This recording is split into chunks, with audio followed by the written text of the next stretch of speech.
Hello, xin chào mọi người. Chào mừng mọi người đã quay trở lại với vlog ngày hôm nay của mình. Trong vlog này, mình sẽ chia sẻ cho các bạn xem quá trình học bằng lái xe của mình tại Nhật, để các bạn có thể hiểu hơn về quy trình cũng như là cách đăng ký và cả cách học làm sao để có thể nhận được bằng trong thời gian ngắn nhất nhé. Hôm nay mình sẽ quay cho các bạn xem một ngày đi học ở trường của mình đang theo học sẽ như thế nào nhé. Sau một khoảng thời gian đắn đo lựa chọn, mình quyết định học tại trường ở gần nhà. Từ nhà mình đi bộ đến trường chỉ mất khoảng 3 phút nên mình cũng tiết kiệm được khá thời gian di chuyển. Học phí ở trường này khá là cao, tổng cộng là 37 man, chưa tính chi phí đi lại và các chi phí phát sinh khác. Tại vì trường này là trường học ngoại trú và cũng toàn là học sinh người Nhật, vậy nên mình cũng bắt buộc học toàn bộ bằng tiếng Nhật. Tên của trường là Keisei Doraibingu School các bạn nhé. Sau đây, mình sẽ giải thích cho các bạn quy trình khi các bạn bắt đầu đi học bằng lái cho đến khi cầm được tấm bằng trên tay nhé. Về cơ bản, các bạn sẽ trải qua 3 giai đoạn chính. Giai đoạn 1, các bạn sẽ học, thi và nhận bằng Kadimen, có tên tiếng Việt là bằng lái tạm thời ở trong trường. Qua giai đoạn 2, các bạn vẫn sẽ học các tiết lý thuyết. Tuy nhiên, khi các bạn học thực hành và thi tốt nghiệp thì các bạn sẽ thi ở ngoài đường và sau khi thi đỗ thì sẽ được cấp một tấm bằng tốt nghiệp giống như trong hình. Cuối cùng thì các bạn mang bằng tốt nghiệp lên sở cảnh sát để thi lý thuyết bao gồm 95 câu và nếu được 90 điểm thì các bạn sẽ được cấp bằng lái xe chính thức.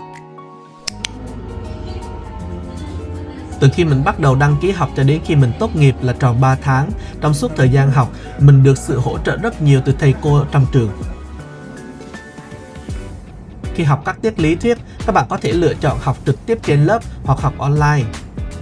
Hầu như là các bạn khác đều lựa chọn học online để đỡ mất công lên trường, nhưng mình là người nước ngoài nên mình muốn lên nghe thầy cô giảng trực tiếp để dễ tiếp thu hơn. Sau mỗi tiết học thì các bạn sẽ được đóng một con dấu của thầy cô dạy ngày hôm đó để xác nhận là các bạn đã hoàn thành tiết học, và nếu các bạn nhận đủ con dấu thì có thể thi tốt nghiệp được rồi. Ở trong trường thì cũng có sẵn máy tính để các bạn làm các đề thi thử. Đề thi thì mình thấy cũng khá là sát với đề thi ở sở, kể cả đề thi Kadimen và đề Honmen, nên các bạn cố gắng làm thật nhiều để nhớ thật nhiều kiến thức nhé.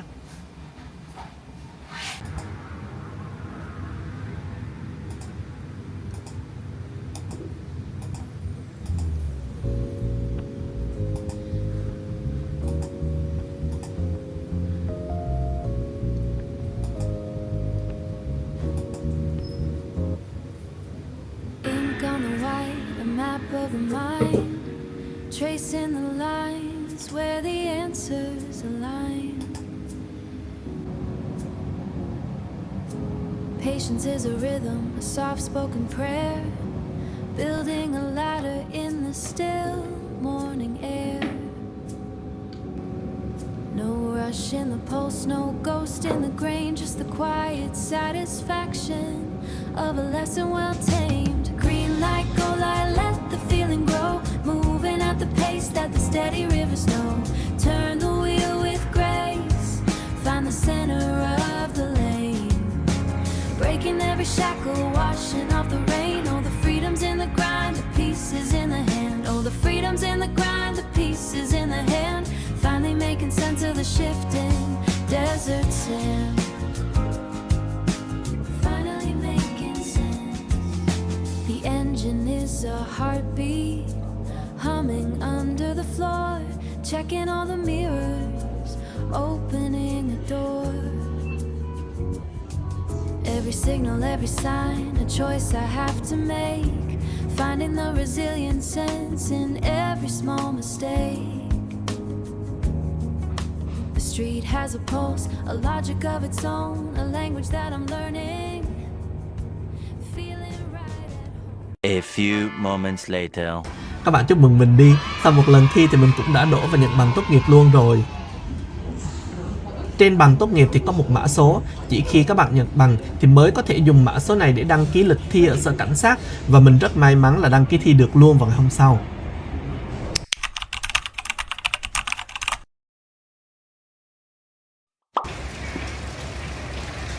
Xin chào các bạn, sáng hôm nay đi thi và trời mưa như trút nước luôn. Hy vọng là ngày hôm nay làm bài tốt để một phát ăn luôn nha.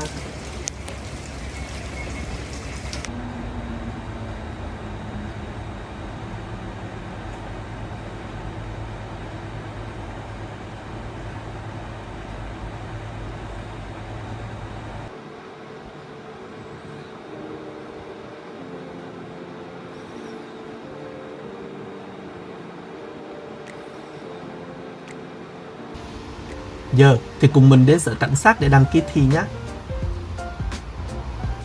Địa điểm thi ngày hôm nay của mình là Koto Temenkyo Shikenjo. Từ nhà mình đi tàu và xe buýt đến đây mất khoảng 45 phút, nên hôm nay mình cũng cần đi sớm vì hôm nay trời mưa sợ trễ tàu. Đến sớm thì làm thủ tục sớm, và còn dư chút thời gian thì cũng có thể xem lại bài nữa.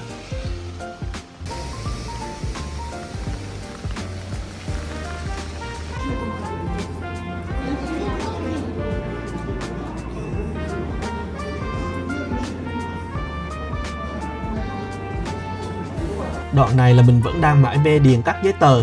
Mình đã cố gắng hỏi các thủ tục với nhân viên rất kỹ. Lý do là hiện tại thẻ ngoại kiều của mình đã hết hạn và quá cả thời hạn lưu trú. Ở trường mình học đã thông báo với mình là có thể đi thi bình thường dù quá hạn thẻ ngoại kiều, và quả thật đến đây nhân viên phụ trách làm thủ tục vẫn xác nhận cho mình là có thể đi thi ngày hôm nay, nên mình khá là yên tâm.